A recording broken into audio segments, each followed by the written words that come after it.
आज की वीडियो में हम जिस मूवी को एक्सप्लेन करने वाले हैं इसका नाम है अवतार द वे ऑफ वाटर।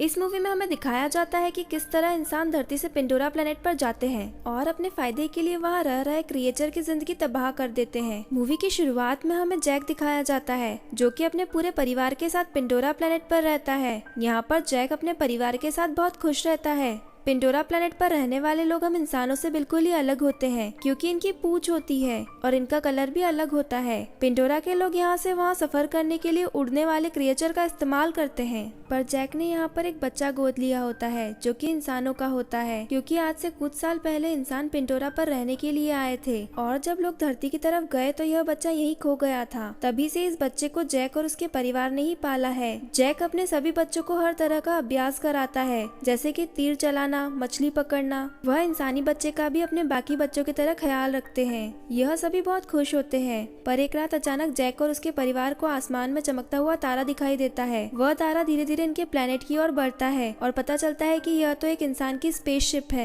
इंसानों की स्पेसशिप में से निकलने वाली आग की वजह से पूरे जंगल में आग लग जाती है और बहुत से बेगुनाह जानवर भी मारे जाते हैं। इस स्पेसशिप से इंसान बाहर आते हैं जो कि बड़े बड़े रोबोट के अंदर बैठे होते हैं। इंसानों के पास बहुत बड़ी गाड़ियां भी थी जो कि रास्ते में आने वाली हर चीज को तबाह कर रही थी। जैक और उसकी पत्नी इस तबाही को देखकर काफी ज्यादा रोते हैं। अब एक लैब को दिखाया जाता है जहाँ एक नीले रंग का इंसान जो कि बिल्कुल जैक और उसकी फैमिली जैसी शक्ल का लग रहा था, वो इंसान बेकाबू होकर उठता है और सभी को मारने लगता है और वहाँ तोड़फोड़ भी करता है। उसको उसके साथी पकड़ते हैं और बताते हैं कि आप हमारे कर्नल हैं और आप धरती के रहने वाले एक इंसान ही हैं और आपके मरने के बाद हमने आपको मॉडर्न टेक्नोलॉजी की मदद से आपको ऐसी बॉडी दे दी है कि आप पिंडोरा प्लेनेट पर जिंदा रह सके। दूसरी तरफ जैक और उसकी पत्नी गुस्से में इंसानों की एक ट्रेन को तबाह कर देते हैं जिसमें इंसानों के हथियार और खाने का सामान जा रहा था। जैक इंसानों का सारा जरूरी सामान और हथियार लूट लेता है। कर्नल को इस नुकसान के बारे में पता चलता है तो वो जैक को मारने की ठान लेता है।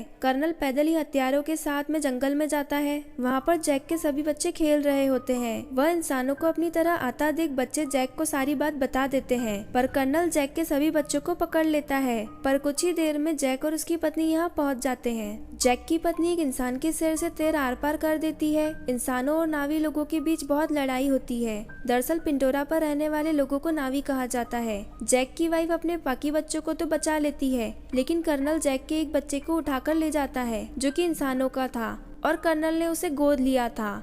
कर्नल के आदमी जैक के बच्चे को काफी टॉर्चर करते हैं ताकि वह जैक का असली पता बता सके, पर वह बच्चा सब कुछ सहन करता है और किसी को कुछ भी नहीं बताता। इधर जैक अपनी पत्नी से कहता है कि कर्नल मुझे ढूंढता हुआ यहाँ जरूर आएगा। जैक नावी लोगों का लीडर होता है, इसलिए वह कहता है कि मैं नहीं चाहता कि मेरी वजह से इंसान यहाँ आए और बाकी लोगों को भी मारे। जैक अपने कबीले के बाकी लोगों के लिए उस जंगल को छोड़ देता है और अपने उड़ने वाले क्रिएचर पर बैठकर वहां से निकल जाता है। उधर वह कर्नल फैसला करता है कि वह उस लड़के से इंसानों की तरह बात करेगा। कर्नल इस लड़के को बताता है कि वो ही उसका पिता है जो कि उसे पिछली बार की लड़ाई में पिंडोरा प्लेनेट पर अकेला छोड़कर धरती पर चला गया था। वह कर्नल उस बच्चे से कहता है कि मुझे इस बात का बहुत अफसोस है और मैं तुमसे बहुत प्यार करता हूँ। यह लड़का कर्नल की बातों में आ जाता है और उससे हाथ मिला लेता है। इधर जैक और उसका परिवार पानी में रहने वाले नाविस के पास पहुँचते हैं। नाविस है तो पिंडोरा प्लेनेट के ही, पर पानी वाले नाविस का रंग अलग होता है और वह ज्यादातर पानी में ही रहते हैं और मछलियाँ पकड़ते हैं।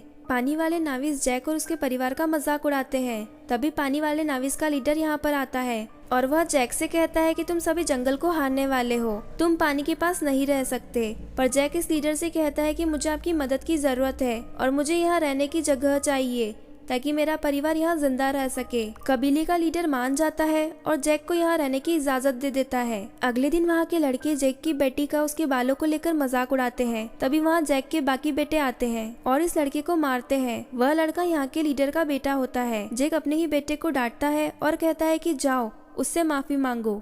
जैक उस लड़के से माफी मांगता है, पर लीडर का बेटा जैक के बेटे से बदला लेना चाहता था, इसलिए वह जैक के बेटे से झूठ मूठ का हाथ मिला लेता है। फिर लीडर का बेटा जैक के बेटे से कहता है कि चलो तुम्हें मैं एक अच्छी सी जगह लेकर जाता हूँ। वह लड़का जैक के बेटे को बहुत ही दूर पानी की गहराई में लेकर जाता है। वहाँ पर बहुत बड़ा पानी का मॉन्स्टर रहता था। वह लड़का इसे वहाँ पर अकेला छोड़ देता है और खुद वापस घर आ जाता है। कुछ ही देर में पानी का मॉन्स्टर यहाँ आता है, जैक के बेटे पर हमला करता है। वह मॉन्स्टर जैक के बेटे को खाने ही वाला होता है कि तभी एक बड़ा मॉन्स्टर वहाँ पर आता है और इस छोटे मॉन्स्टर को खा जाता है। पर जैक के बेटे की सांस फूल जाती है और वह पानी में डूब जाता है और जैसे ही उसकी आँख खुलती है तो उसे पता चलता है कि उस मॉन्स्टर ने उसकी जान बचाई है। जैक का बेटा देखता है कि मॉन्स्टर के शरीर पर कई सारे हथियार लगे हुए हैं, इसलिए वो उन्हें निकालकर मॉन्स्टर को सुकून देता है। इसलिए दोनों के बीच दोस्ती हो जाती है और मॉन्स्टर जैक के बेटे को उसके घर तक छोड़ता है। कबीले के लीडर को पता चलता है कि उसके अपने बेटे ने मेहमानों को मॉन्स्टर के आगे मरने के लिए छोड़ा है, तो वह अपने बेटे को सजा देने लगता है।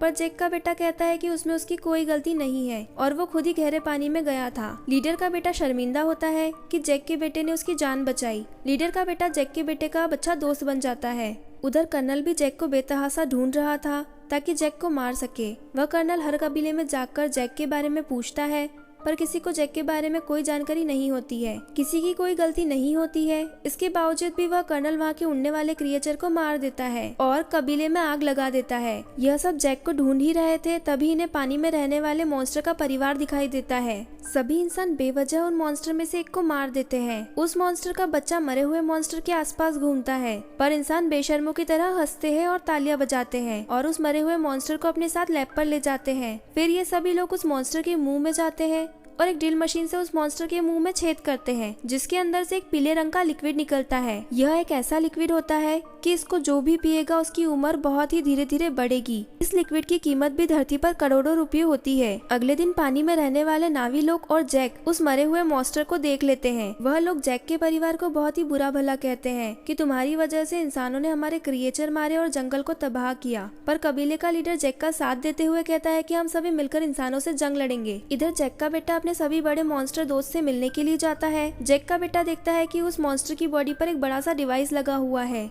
इंसान भी उस डिवाइस को ट्रैक करते हुए उस मॉन्स्टर का पता लगा लेते हैं, क्योंकि वह उस मॉन्स्टर को लिक्विड के लिए मारना चाहते हैं। कर्नल भी दूरबीन से जैक के बेटे और उसके साथियों को उस मॉन्स्टर के पास देख लेता है।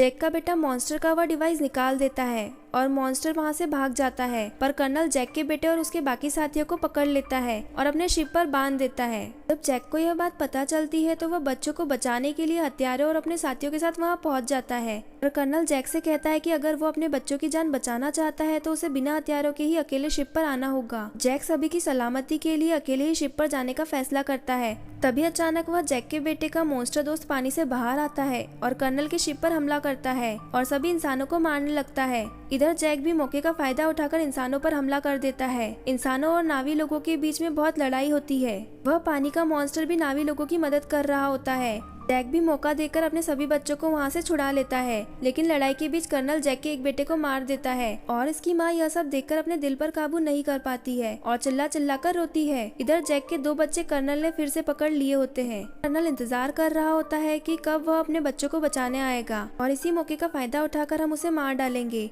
जैक वहाँ बड़ी खामोशी से आकर एक धमाका कर देता है, जिससे हर तरफ आग लग जाती है। जैक की पत्नी भी बहुत से इंसानों को अपने तीर से मार देती है और एक इंसानों को गुस्से वाली आंख दिखाकर मार डालती है, क्योंकि अभी अभी उसने अपना बेटा खोया था। उसकी आंखों में दर्द था। मौका देखकर कर्नल जैक की बेटी की गर्दन पर चाकू रख के सभी को हथियार डालने का कहता है, लेकिन इसी दौरान चुपके से जैक की वाइफ वहां आकर कर्नल के ही बेटे की गर्दन पर चाकू रख देती है, जिसको देखकर कर्नल को जैक की बेटी को छोड़ना पड़ता है। अब कर्नल और जैक की आमने सामने की लड़ाई होती है और जैक कर्नल को मारकर पानी में फेंक देता है, लेकिन कर्नल का बेटा कर्नल को पानी से निकाल लेता है, क्योंकि कर्नल ने उसकी जान बचाई थी जब जैक की वाइफ ने उसकी गर्दन पर चाकू रखा था। फिर कर्नल अपने बेटे से कहता है कि मेरे साथ आओ, पर वह लड़का गुस्सा करते हुए अपने परिवार के पास चला जाता है, यानी कि जैक के पास। जैक भी इसे अपना लेता है। आखिर में जैक अपने मरे हुए बेटे को पानी में दफन कर देता है और इस वक्त जैक को सारी पुरानी बातें याद आती है कि मेरा बेटा जो आज मरा है उसको मैंने कैसे अपने हाथों में उठाया था जब वह पैदा हुआ था और आज अपने ही हाथों से दफन भी कर रहा हूँ। और इस फिल्म की कहानी यहीं पर खत्म हो जाती है।